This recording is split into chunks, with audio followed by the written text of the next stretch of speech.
Dear Heavenly Father, salamat po sa oras na ito, sa araw na ito na kami nagkasama-sama pumuli para sa gawain na ito.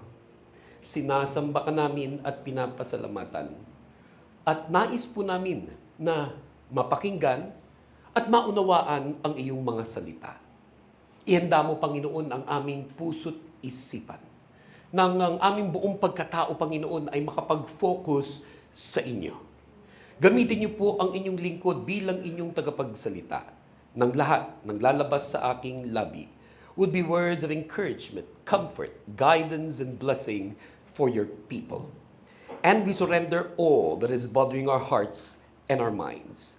Lahat po ng gumugulo sa aming puso't isipan. Lahat po ng aming mga problema, pagsubok na pinagdadaanan. Lahat ng aming mga worries, fears, and anxieties, and struggles. Lahat, Panginoon, ng mga confusion na meron kami. Mga importanteng desisyon na kailangan po namin gawin. Sinusuko namin ito lahat sa inyo, Panginoon. And we rebuke all the works of Satan in Jesus' name. And we declare him powerless. Hindi siya magtatagumpay sa buhay ng iyong mga anak. But we praise your name, Lord Jesus. Itinataas po namin yung dakilang pangalan. Pinapupurihan ka namin at pinapasalamatan at maging sa oras na ito, liwalhati tinadakila as we pray. All of these things we pray. In the name of the Father, the Son, and the Holy Spirit. In Jesus' mighty name, this is our prayer. And all God's people say, Amen. Tinatalakay po natin itong mga nakalipas na linggo, yung topic na what Christians do in church or what Christians do together as a church. At may mga ilang bagay tayong na-discuss isa na doon, yung why preaching the gospel is important. At ang kasunod po nun, at yun ang tatalakayin natin today, why discipleship is important. Na bukod siguro sa preaching the gospel, isa na rin yan sa madalas nating naririnig, nababalitaan, na nababanggit ng maraming mga preachers and churches and Christians, yung making disciples or discipleship. Dahil sabi nga sa Matthew chapter 28, verse 19 to 20, and I read, "Therefore go and make disciples of all nations, baptizing them in the name of the Father and of the Son and of the Holy Spirit, and teaching them to obey everything I have commanded you, and surely I am with you always to the very end of the age." Na mula po dyan sa mga verses na yan, malinaw na malinaw kung bakit nga ba importante ang discipleship. Kita mo na agad yung sagot dun sa tanong na why discipleship is important. You know, I've lived my life, most of my life, through the Christian church, and I thank my parents for that. I thank my mother and my father for that, and the rest of my clan, especially on my Viray side of the clan. That as a child, I grew up in the church. Laking church ako.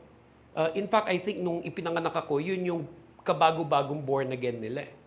I can still remember, nakakwento ng nanay ko yan, na nung kapapanganak pa lang sa akin, may mga gawain na rin sila agad, may mga practice na sila agad sa choir kasi miyembro sila ng choir noon. Hindi siya nagtagal para magpahinga sa kakapanganak. Bit-bit na rin ako agad na nadadala sa mga practice nila sa choir. I literally grew up from being a baby to a child to my youth in the church. And I'm really, really thankful to the Lord for that.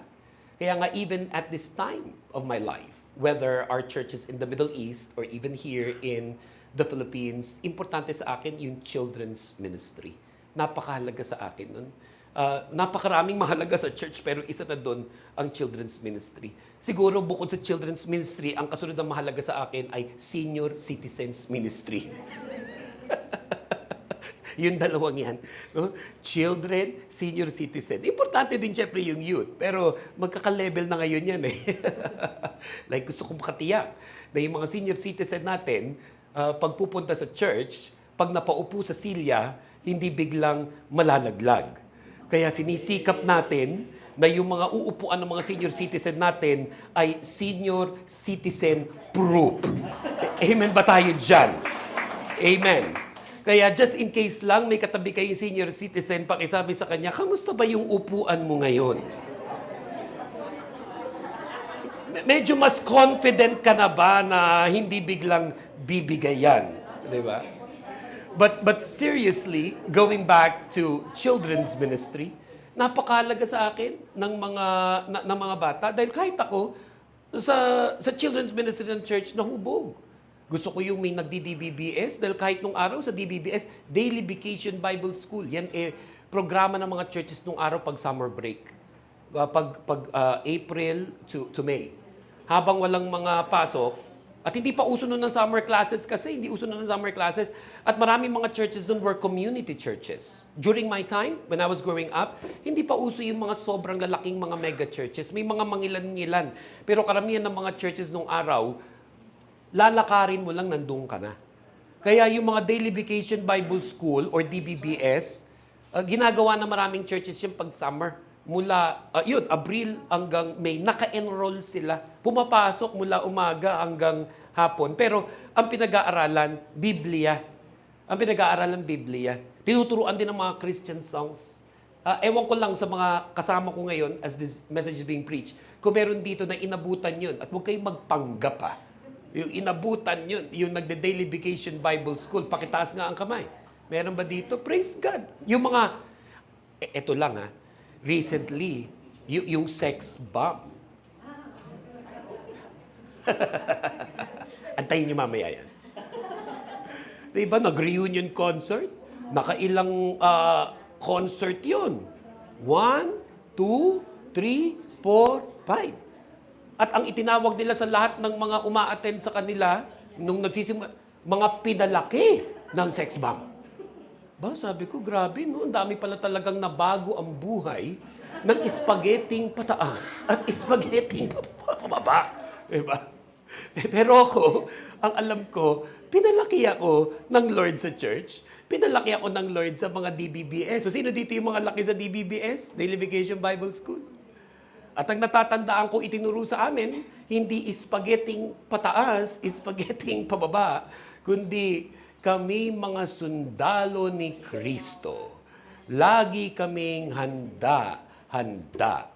Binabaril namin ang mga kaaway. Bang! Bang! Bang! Boom! Lalo na ang may sungay. Bala ko nga i-remake yan I-record. Alam mo yan, Charlotte. Kaming mga sundalo ni Kristo, lagi kaming handa. Alam ko, asawa ka ng pastor kaya alam mo yan. Binabaril namin ang kaaway. Gayahin nyo nga ako, eto, ganyan. Tapos, sabihin nyo sa katabi nyo, bang, bang, bang, boom! Lalo na ang may sungay. Huwag yun na lagyan ng sungay. But we grew up in church. We grew up in church. And just really, really blessed with church life. Nung naging teenager, nag-youth camp kami. And even to this day, isa sa mga gusto kong ginagawa lagi ng anumang church at ministry, nagpapa-youth camp. We're praying that even this year, makapagpa-youth camp tayo ulit. Nang yung mga bagong henerasyon ng mga kabataan natin, whether between the ages of 12 all the way probably to their late teens and early 20s, may experience yun, yung pagpapayouth camp. And then kami rin, dahil nga ganun yung formation namin from DVBS, children, Sunday school, tapos yung youth camp, pagdating na nung yung regular Sunday, church became our life. At isa sa mga pagpapasalamat ko lagi, lumaki ako sa church. Pinagpapasalamat ko sa Lord siya. Later on, sa church, ako'y na-train para maging worship leader, youth leader, mag-speak, and yes, pati tambourine dancer. Pwede nyo na itatanong, isa ako sa pioneer ng tambourine dancing dito sa Pilipinas. But besides that, talagang nahubog yung confidence ko, even yung pagsasalita sa simbahan. Kaya nga later on when I went to college, lamang na lamang ako sa maraming mga classmates ko pagdating sa recitation. Sabi nila, ang galing-galing naman ito mag-recite. Ang hindi nila alam, dahil sa simbahan yun. Dahil sa DBBS, dahil sa youth camp, dahil sa Sunday service. Pero ang dami rin ginagawa ng mga simbahan even now na. May mga simbahan na mga nagpapasumba. Ay, hindi naman masama. In fact, pag tinitingnan ko yung marami sa inyo, mukhang kailangan nyo rin magsumba na. Di ba? Mga nagpapabasketball, maraming na born again dahil sa mga paliga ng basketball. Kahit kami sa Dubai, UAE, nagpapaliga kami ng basketball doon. At nagpapaseminar ng iba't ibang klaseng seminar. May mga nagpapaseminar pa nga tungkol sa finances and so on. All beautiful and wonderful things. And I love the worship ministry. I love the worship ministry. And in fact, we really believe this. Ang dami nating gagawin dito sa lupa. But they all will cease pag tayo namatay at nandun na sa langit except yung pag-worship. Except yung pag-worship. Kaya ang desire din talaga natin, yung Christian maging true worshiper of God. And me, my brother, my sister, my mom, my dad, and many of our family members are musicians and composers and singers and dancers. And we will continue to do so for the glory of God. However, ang minsan lang na nagiging mistake nung ilan is that ang napuproduce na lang nung church ay mga nagsusumba, nagbabasketball, o tumutugtog, o sumasayaw, o nagluluto, o kung ano-ano pa, which are all not bad. Pero ang itinuturo sa atin ng Biblia na pinuproduce ng church ay disciples of Jesus Christ. Yun yung inuutos. It is our mission. It is our mission. Pwedeng magpalit-palit. Pwedeng magpalit-palit ang mission statement. Yung nakalagay na mission statement ng isang church. Pero hindi pwede malilis sa Matthew 28:19 to 20. It is our mission. It is the mission of every Christian. It is the mission of every Christian church. It's what we produce. It's what we produce. Disciples of the Lord Jesus Christ. For again, in Matthew chapter 28, verse 19. In Matthew 28, verse 19, it says, "Therefore go and make disciples of all nations, baptizing them in the name of the Father and of the Son and of the Holy Spirit." Tim, I think may slide dyan yung what we produce. Pakihanap mo nga, if it is there, pakilabas mo siya. Because yan ang gusto kong tumatak sa isipan ng bawat isa sa atin. It is what we produce. This church, this ministry must always produce disciples of the Lord Jesus Christ. That we are becoming true believers and followers of Jesus. Lahat nung nabanggit ko ay mahalaga at importante din for many and different reasons. In fact, kanina, binibiro ko yung pagzuzumba, pero sa totoo lang, it's about time that we encourage our people to live a healthier lifestyle. At kung meron akong kaprasong influence sa mga taong nakikinig sa akin, whether ngayon, live in this physical gathering, or through a video message, or then later on through a social media platform, I will use that small influence to encourage as many people to live a healthier lifestyle. Dahil marami talagang nasasayang pag halimbawa, hindi tayo nagiging healthier. Pakipisil nyo nga ang bilbil ng katabi ninyo. Sabi, pero humingi ka muna ng permission. Permission na pisilin. Huwag ka ma-o-offend, ha? Huwag ka ma-o-offend. Permission na pisilin. Now, don't get me wrong. Hindi naman purkit payat, unhealthy. Hindi rin purkit malusog, unhealthy. Iba-iba ang sitwasyon ng bawat tao. But you will all agree with me that we can live a healthier lifestyle. Kaya itaas ang kamay ng lahat ng naniniwalang importante yung healthier lifestyle. Tapos huwag niyo ibaba, picturean niyo nga para may ebidensya mamaya. Naniniwala ka pala. Ayan, nakikita ko yung nagtataas sa likod. Kitang-kita kita. Taas ulit ang kamay ng mga naniniwalang importante ang... Picturean mo, Ate May. Dali, walang lusot at takas. Oo. Pag mamaya pag nagkakainan na, diba? Naniniwala ka pala. Diba? All of them are important. Yung nagzuzumba o nagbabasketball, yung mga instrumentation, I want young people to be active in serving God. I want senior citizens na hanggang sa dulo ng kanilang buhay. Ang mother ko ngayon ay 79 eh. The oldest active tambourine dancer in the universe. 79 ngayon. At pinagpipray ko hanggang 101. Sumasayaw ka pa. Sayang naman, pagkakitaan ka na namin. Yung di ba, meron pang ibinibigay, di ba, ng 100,000. Oh, praise the Lord. Pero yung lahat ng yun, and that's why I also give glory to God for the tambourine dance ministry. Kasi isa yun sa ginamit ng Lord para ma-disciple ako na maging isang pastor katulad ng pagiging pastor ko ngayon. Marami akong pwedeng ipagpasalamat sa Lord na ginamit ng Lord. Pero isa na doon, yung tambourine dance ministry. Nung araw, 30, 40 years ago, iba yung disiplina at pagdidisciple sa amin nung nag-discipline at nag-disciple sa amin dun sa tambourine dance ministry. Kaya pinagpapasalamat ko sa Lord, yung mga ginamit ng Lord to disciple me sa pamagitan ng iba't ibang mga paraan because that led to me becoming a true believer and follower of Jesus. That as a result, we are changing for the better.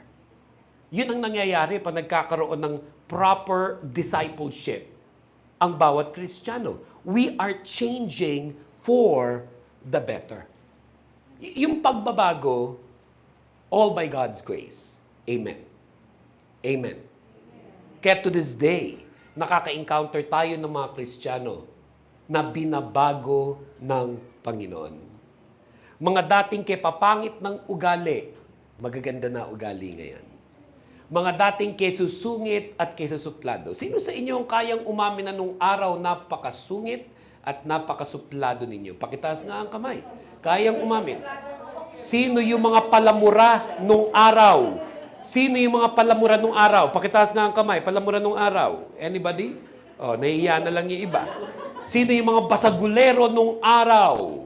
Yung may mga nakikipagsuntukan, sabunutan, kung san-san. Pabait nyo naman lahat. Walang nagtataas. Grabe. Sino yung mga sinungaling? Ay, pokrito. Diba? O mga manginginom nung araw. Yan. Praise the Lord. Nay, hindi ko ma-imagine paano, ha? Oo, pero sino yung katulad ni Mami na kayang umamin na nung araw? Mga lasenggo, pakitaas ang kamay. Taas ang kamay. Praise God. Glory to God. Si Mamang, di ba? Maglabas nga tayo dyan mamaya. Sample. Di ba? Pero praise the Lord. May mga binabago talaga ni Lord. Yung mga naninigarilyo nung araw. Sino yung mga naninigarilyo nung araw? Yung kagabi lang. Hindi rin. Ito sa totoo lang yung mga nagkabisyo na, alam niyo yan hindi madali basta i-give up yan Kahit minsan gusto mo. Pero pag nakasanayan, kaya nga ang tawag ay bad habit. Hindi agad-agad na nakakawala dun And if even today, may uma-attend sa atin or nanonood sa atin, I'm not judging you. I'm not condemning you. But I am encouraging you that by God's grace, nothing is impossible with God.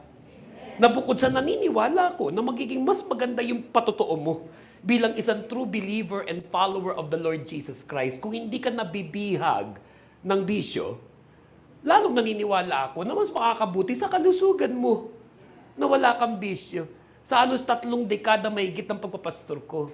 Yung iba yung mga napakabata pa, pero grabe pag, ayan na, dinadialysis na. Kasi bunga nung mga naging bisyo. Nagkakaroon ng mga matitinding mga karamdaman sa katawan dahil sa mga may tawag doon sinisingil na. Sabihin nyo ngayon, sinisingil. Sinisingil.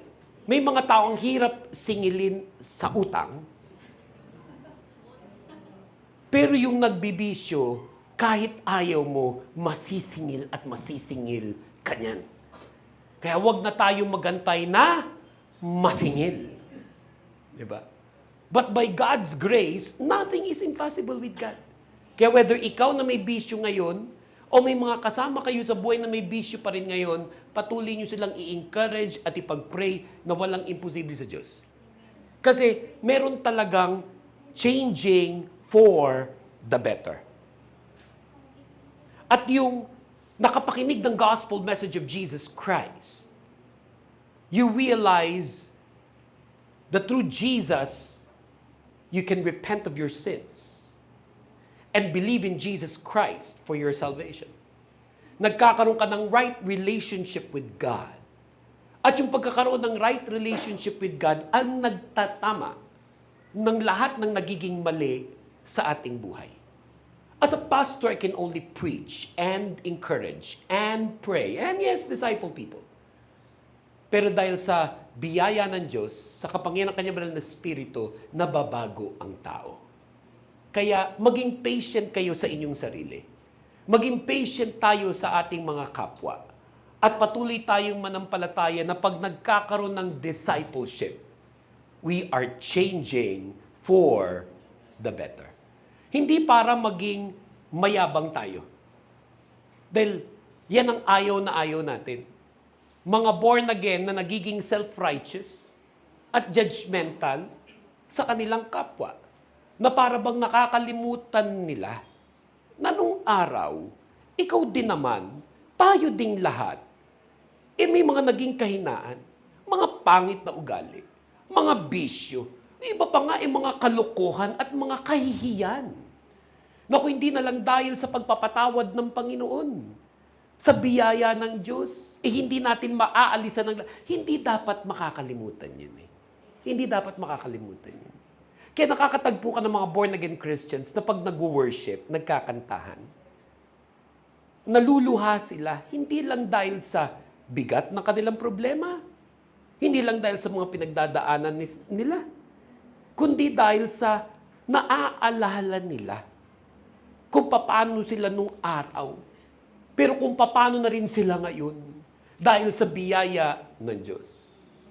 Wala namang masama kung ikay may mabigat na problema, pumunta ka sa church, iiyak mo yan habang nag-worship. In fact, okay nga yun Kung may mga kakilala pa kayong gano'n ayain nyo ng ayain sa church. Dalin at dalin nyo sa gawain ng Panginoon para may iyak nila sa Diyos sa kanilang pinagdadaanan. Pero naniniwala ako na darating ang araw sa kanilang patuloy na pagdalo at pakikinig tungkol kay Kristo. Bukod sa malalampasan nila yung pinagdadaanan nila.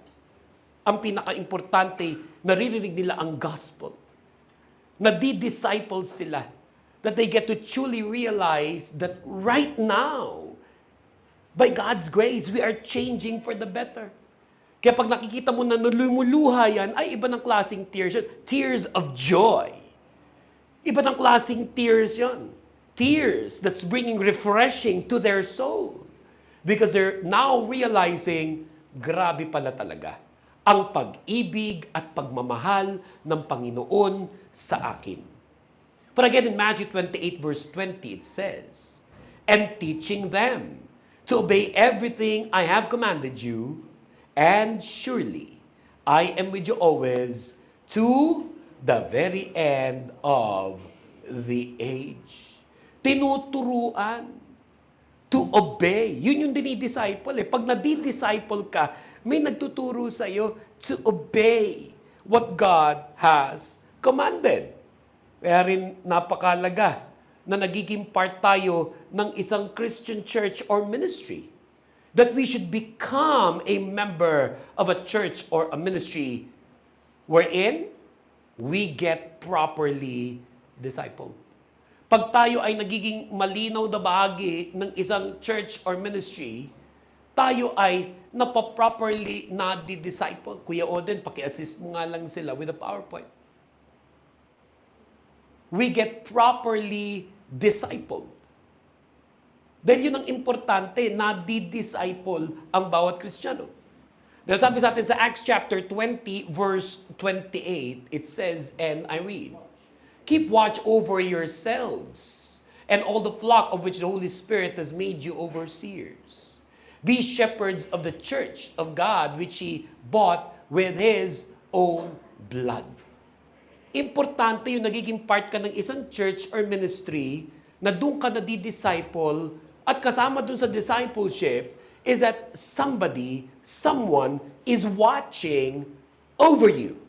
Mula doon sa yung pinakapastor at doon sa iba pang mga leaders within the church, brothers and sisters in Christ, na nagmamalasakit sa iyong buhay. Hindi para lang basta pakialaman ang buhay mo, kundi dahil minamahal ka at tinutulungan ka, paano mag-iisang tunay na mananampalatayang Kristiyano. And that is why we realize this in church, that we should be discipled. We realize this in church, that we should be discipled. Unang tanong na dapat masasagot, who is discipling you? Mula nung ako'y bata, na lumaki ako sa church, hanggang ngayon in my adult life, and even as a pastor, as a minister, I thank God sa mga ginamit ng Lord mula nung bata ako para ma-disciple ako. Nung naging teenager ako at nung naging batang pastor ako at hanggang sa kasalukuyan. May mga masasabi akong mga pangalan. May mga tao na I am looking up to are still alive. That I can say, have discipled me and continue to disciple me even up to this point. I actually dread the day na darating ang araw na mawawala na rin sila. Kasi syempre sila yung mga mas matatanda sa akin. At ang ilan sa kanila kinukuha na nga rin ng Panginoon. I dread the day that I will not be able to look up to anyone anymore and say, but that's my discipler and he's still discipling me. But until that day comes, I will enjoy and cherish these people in my life. Na very clearly, para sa akin, sila yung ginagamit ng Lord to watch over me. Sila yung ginagamit ng Lord to disciple me. So even in our own church or ministry, or in your own church or ministry, you ask that question. Who is discipling you? To many of our people here, and even of our leaders here, at sa iba't ibang bahagi ng mundo, I give glory to God for giving me the privilege of being not only their pastor, their shepherd, but also their discipler. May mga pinatatayo tayo dito para mangaral, na malinaw sa kanila na not only am I their pastor, their shepherd, but their discipler. I watch over them. May mga panahon na may ginagawa silang magaganda and I would like to really encourage them. May mga bagay pa silang magagawang mas maganda and I would like to really be able to disciple them. May ginagawa silang mali and I would like to disciple them by correcting them. So that they will be able to truly become a believer and follower of the Lord Jesus Christ. So you ask yourself, who is discipling you? Napaka-importante sa buhay ng bawat Kristiyano na may nagdi-disciple sa Kanya. Sabi nga sa atin sa Hebrews chapter 13, verse 17, have confidence in your leaders and submit to their authority, because they keep watch over you as those who must give an account. Do this so that their work will be a joy, not a burden, for that would be of no benefit to you. In the church, may tinatawag ang Panginoon to become spiritual leaders, like pastors and others. At ang mga ito ay nagiging discipler natin. Tinuturuan tayo. At minsan kinokorek tayo. Huwag natin mamasamain, lalo na pag kinokorek na tayo. Lalo na mga magulang. Sino yung mga magulang dito? Pakitaas ang kamay. Lahat ng mga parents. Sino dito? Magulang ng teenager ngayon. Pakitaas ang kamay. Alam nyo, yung minsay hirap at sakit ng ulo na may anak na teenager. Lalo na naging teenager din kayo. Diba? Pero ngayon, nare-realize mo, grabe rin pala talaga. Yung hirap nung nanay at tatay ko sa akin. Kasi ngayon ko nakikita, nung ako na ngayon na magulang, sa sarili ko anak na teenager. At minsan nga, sumasama pa loob sa iyo. Bihira yung tao na gustong napapagalitan sila. Bihira yung tao na gustong kinokorek sila. E di lalo na pagdating sa church. Lalo na pag halimbawa yung pride mo, hindi pa yun na nadideal. May mga taong nagre-resist ng correction. But when you understand discipleship, lalo mong na-appreciate. Pag yung spiritual leader mo, pastor mo, o other leaders in church are discipling you and even rebuking you. Baka imbis na magtampo ka, kayang-kaya mo talaga sabihin in all honesty, Kuya, salamat ah.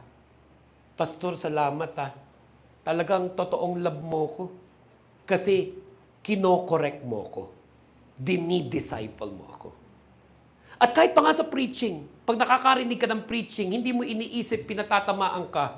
Ang iniisip mo, si Lord yung nangungusap. At may sinasabi sa iyo. At dahil doon, nararanasan mo ang lubos na pagbabago sa buhay. Kaya again, ang sabi sa Hebrews 13:17, have confidence in your leaders and submit to their authority. Because they keep watch over you as those who must give an account. Do this so that their work will be a joy, not a burden. For that will be of no advantage to you. Walang pinagkaiba sa bata sa kanyang magulang. Ituturo natin sa lahat ng mga children natin, ituturo natin sa lahat ng mga kabataan natin, huwag niyong pasakitin ang ulo ng inyong mga magulang. Huwag niyong pasakitin ang ulo ng inyong mga lolo at lola. Dahil hindi ito magiging advantage sa inyo. Buti na lang, pag tinitingnan ko mga kabataan sa ating church, parang kay babait lahat. Parang walang matigas ang ulo. Mag-amen na lang kayo. Amen ba tayo dyan? Amen. Diba? Sabi, huwag mong pasakitin ang ulo ng magulang mo. Huwag mong pasakitin ang ulo ng leader mo. Dahil hindi magiging maganda yan, hindi lang para sa kanila, kundi maging para sa iyo. And binibless ni Lord yung rinirespeto, yung ginagalang, yung sinusunod, at yung mga nagsasubmit sa kanilang mga magulang, sa kanilang mga spiritual leaders, binibless ng Lord yung nagpapa-disciple. And of course, kung merong nagdi-disciple sa atin, kulang ang buhay ng isang Kristiyano kung wala rin siyang dinidisciple. Walang exempted dito. Kung lahat dapat may nagdi-disciple, kahit ako, pastor na. Ganun din. Lahat ng Kristiyano dapat may dinidisciple din. Kahit pa nga bata, isa sa mga encourage ako pag nakita ako ng mga churches na naturuan nila yung mga kabataan nila na mag-disciple din. Makikita mo na pag-break sa school, imbis na gagawa ng kalokohan, makikita mo nasa isang sulok, nagba-Bible study sila. May mga kabataang ganun. Ganun ako nung kabataan. At ang pangarap ko, sa paggawa natin ng maraming youth conference, maulit muli yun sa buhay ng maraming kabataan na kahit kabataan sila, nagdi-disciple din sila. Mula sa mga kabataan hanggang sa senior citizen, lahat tayo na nakikinig dito, walang exempted. Dapat lahat tayo may dinidisciple. So the next question that we need to ask ourselves is that this: we should be discipling someone, and so you ask yourself, who are you discipling? Sino yung dinidisciple mo sa kasalukuyan? Among our women, Women should be discipling other women. Among our single mothers, they should be discipling other single mothers. Among our men, we must be discipling the men of our church and ministry. Among our senior citizens, we should be discipling other senior citizens. Who are you discipling? For in 2 Timothy chapter 2, verse 2 says, "And the things you have heard me say in the presence of many witnesses, entrust to reliable people who will also be qualified to teach others." Isa sa pinaka-fulfilling na nagagawa sa buhay, yung may natuturuan ka. Isa sa pinaka-fulfilling sa buhay, yung alam mo na dahil yung tinuruan mo, may nangyaring maganda sa kanyang buhay. Yung may mga napapala ang mga tao pag napapasama sa iyo. Nobody's perfect. I am not perfect. You are not perfect. We are not perfect. But because you are a believer and follower of the Lord Jesus Christ, kung nadi-disciple ka ng tama, kaya mo rin mag-disciple ng iba.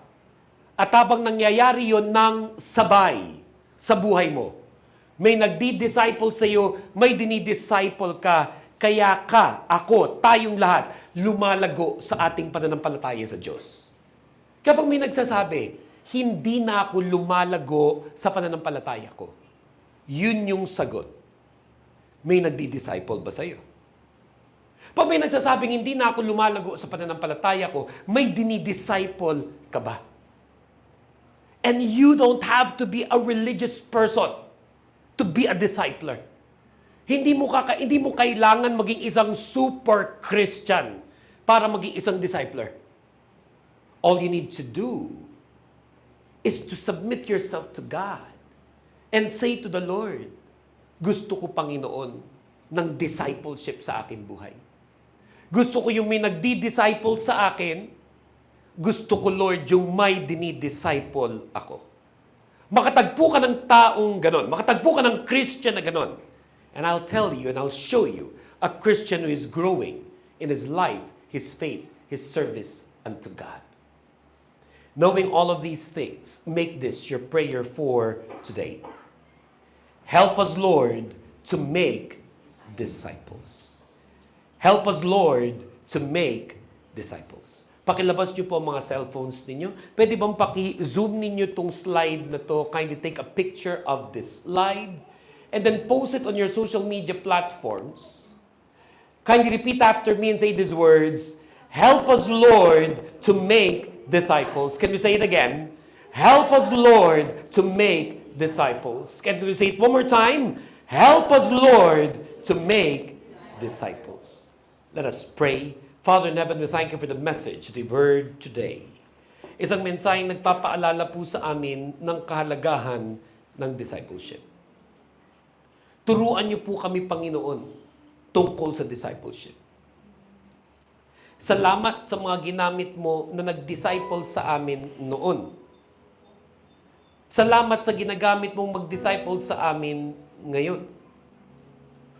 At sa ilang pong mga present today na wala nagdi-disciple sa kanila, dalangin po namin masolve yung problemang yan. At maglagay ka sa kanilang buhay ng mga taong gagamitin mo that will disciple them to become true believers and followers of the Lord Jesus Christ. Turuan niyo rin po kami, Panginoon, na hindi lang tanggap ng tanggap. Turuan mo kami, Panginoon, na magbigay of ourselves. Na hindi lang kami yung nadi-disciple, may dinidisciple din po kami. Na kung wala pa kaming nadi-disciple ngayon, Lord, lead us, teach us, guide us. Na may mga taong madi-disciple po namin. For we truly believe that not only is discipleship important, but it makes the difference in people's lives, in Christians, in truly growing in their life, faith, and service to God. And so we dedicate and commit to you this message that we may apply it in our lives as we pray in the name of the Father, the Son, and the Holy Spirit. In Jesus' mighty name, this is our prayer. And all God's people say, Amen. Palakpakan po natin ang Panginoon. Give the Lord the best clap offering that we could give to Jesus.